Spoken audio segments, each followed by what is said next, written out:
बिस्मिल्लाहिर्रहमानिर्रहीम। अस्सलाम वालेकुम प्यारे बच्चों, कैसे हैं आप? यकीनन आप सब बिल्कुल ठीक होंगे, तंदुरुस्त होंगे, तवाना होंगे। प्यारे बच्चों, हम इस वक्त पढ़ते हैं उर्दू और जमात है हमारी सोम, यानी हम उर्दू की तीसरी किताब पढ़ रहे हैं। इसमें आज हमने सबक नंबर 17 को तीसरे हिस्से में पढ़ना है और आप सब बखूबी वाकिफ हैं कि दरसी किताब का सबक नंबर 17 है, सफाई निस्फ ईमान है।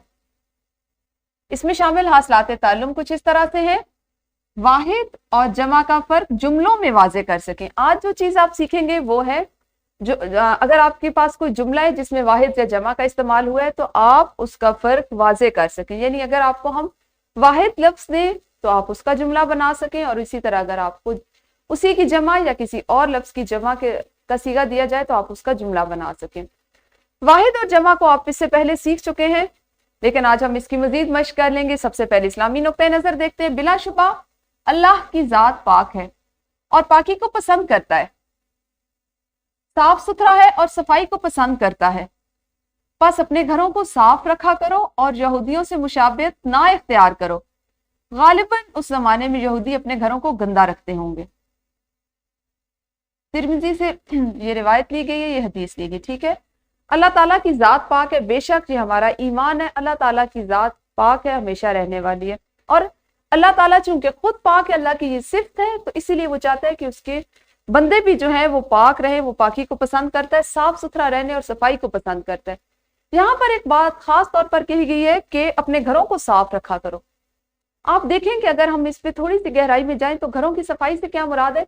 हमें आपने देखा होगा हमारे घर में आपकी अम्मी, आपकी अगर दादी नानी रहती हैं तो वो खास तौर पर जिस चीज पे बार बार जोर दे रही होती हैं या आपको बार बार जिस पे अमल करने का कहती हैं या खुद जिस चीज का एहतमाम करती है वो होता है घरों से जाले उतारना।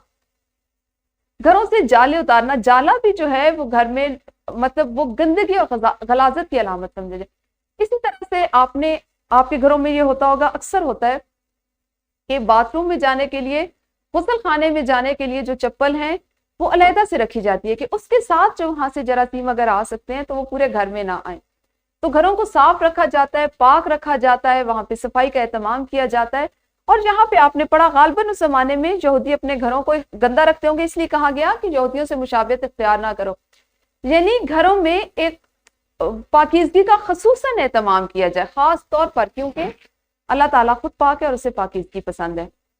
तो अगर हम घर की बात करें तो क्या एक तालिब इल्म की हैसियत से आपके लिए ये जरूरी है ना कि आप अपने कमरा जमात को पाक साफ रखें, उसमें कागज ना बिखेरें, उसकी दीवारों को गंदा ना करें, अपने फर्नीचर को गंदा ना करें।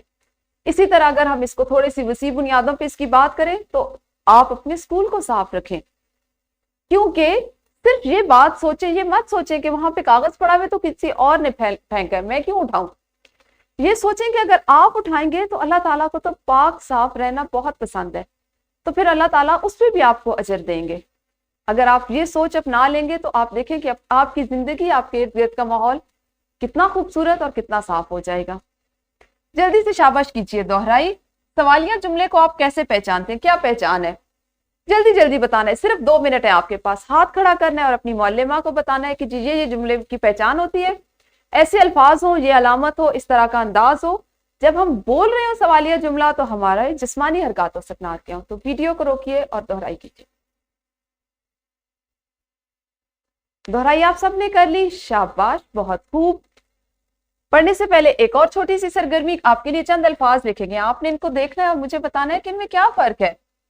एक लफ्ज है इमारत और इसके सामने लिखा हुआ है इमारतों या इमारात। इमारतों या इमारात, क्या फर्क है इन तीनों अल्फाज में? बहुत खूब, ये है हमारे पास वाहिद और ये दोनों है इसकी जमा। इसी तरह एक लफ्ज है कागज और उसके साथ होता है कागजों, और एक और इसी से बनता है कागजात। ऐसा ही है ना? तो ये वाहिद है और वाहिद के साथ उनकी जमा लिखी गई। बहुत खूब, आपको ये तो अंदाजा है कि वाहिद को जमा में हमने लिखना हो तो इस तरह के अल्फाज हमारे पास ये जो सीगे बनते हैं इनको हम वाहिद और जमा में शुमार करते हैं। तो आज आप वाहिद जमा के फर्क को जुमलों में वाज़ेह करने के लिए मश्क करेंगे। और मश्क से पहले मैं आपको बताऊं कि इसको हम पहले कहाँ पढ़ चुके हैं। प्यारे बच्चों और असातिज़ा कराम, यहाँ पर ये आपको इतनी तफसील से बताना हम इसलिए जरूरी समझते हैं कि अगर किसी बच्चे ने देर से क्लास में दाखिला लिया है اور اس کو نہیں پتا کہ یہ سبق پہلے پڑھے جا چکے ہیں، کہاں کہاں چیزیں پڑھی جا چکی ہیں، تو آپ کا وقت بچایا جائے، آپ کی توانائی کو بچایا جائے، اور آپ کو بتا دیا جاتا ہے کہ آپ اس سے قبل ان چیزوں کو، ان حاصلات تعلم کو، ان کی مشق کہاں کہاں کر چکے ہیں، کس کس سبق میں، کون کون سی ویڈیو میں کر چکے ہیں۔ اسی طرح یہی فائدہ اساتذہ کرام بھی اٹھا سکتے ہیں۔ تو آپ نے سبق نمبر 2 جو ایک نظم تھی نعت، اس میں زبان شناسی کی ذیل میں واحد اور جمع کو پڑھا، اور آپ نے اس میں تفصیل سے پڑھا۔ اس ویڈیو کو اگر آپ دیکھیں، آج بھی آپ دیکھیں اپنی کتاب پہ اسکین کر کے یا یوٹیوب پہ، تو آپ کو پتا چلے گا کہ اس میں یہ جو لیکچر تھا اس میں واحد اور جمع کو کتنی تفصیل سے پڑھایا گیا تھا۔ انہی چیزوں کو آپ رکھیے مد نظر، اور ایک جلدی سے کیجیے گروہی سرگرمی۔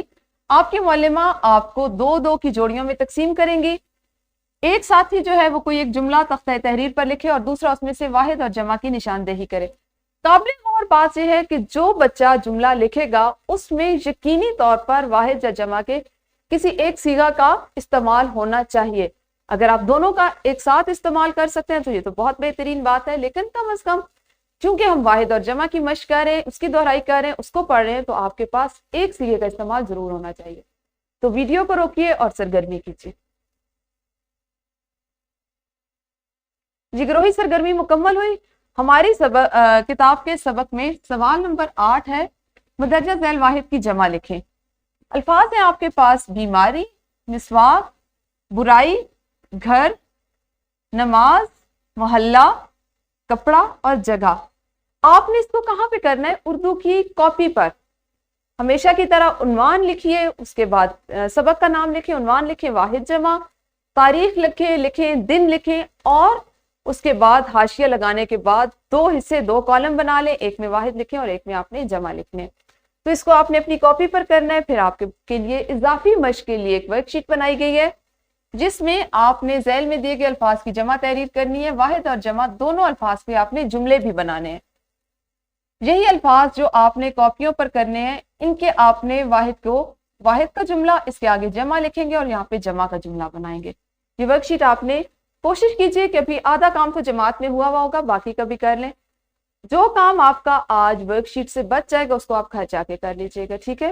تو یہ ہمارا آج کا سبق تھا۔ انشاءاللہ اسی سبق کو کل پھر ہم پڑھیں گے اگلے حصے کے ساتھ، کیونکہ ابھی تک ہم صرف زبان شناسی کی مشق کر رہے ہیں۔ ابھی ہمارا متن رہتا ہے، کل سے ہم متن کو بھی پڑھنا شروع کریں گے انشاءاللہ۔ اس وقت تک آپ سب اپنا خیال رکھیے۔ اللہ حافظ، شکریہ۔